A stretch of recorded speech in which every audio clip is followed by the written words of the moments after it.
कोकणातील प्रत्येक अपडेट जाणून घेण्यासाठी आजच माझे कोकणच्या सोशल मीडिया प्लॅटफॉर्मला लाईक, फॉलो आणि सबस्क्राइब करा।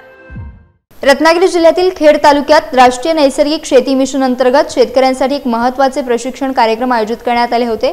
खेड तालुका कृषी अधिकारी कार्यालयाच्या वतीने चाकाळे गावात या विशेष प्रशिक्षण शिबिराचे यशस्वी आयोजन करण्यात आले। रासायनिक खतांचा अतिवापर टाळून जमिनीचा पोत सुधारणे, पर्यावरणाचे रक्षण करणे आणि शेतकऱ्यांचा उत्पादन खर्च कमी करणे हा नैसर्गिक शेतीचा मुख्य उद्देश आहे। या प्रशिक्षणाला चाकाळे गावातील शेतकऱ्यांनी आणि ग्रामस्थांनी उत्स्फूर्त प्रतिसाद दिला। मोठ्या संख्येने शेतकरी यात सहभागी झाले आणि नैसर्गिक शेतीचे महत्त्व, तिचे विविध फायदे तसेच प्रत्यक्ष शेतात वापरता येणाऱ्या विविध तंत्रांबद्दल सखोल माहिती जाणून घेतली। यावेळी कृषी अधिकारी राठोड यांनी नैसर्गिक शेतीचे अनेक पैलू स्पष्ट केले, तर कृषी सहाय्यक दिवाळे मॅडम यांनी व्यावहारिक मार्गदर्शन केले।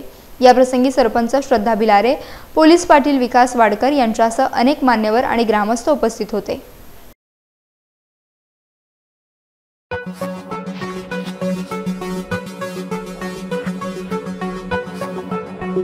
Thank you.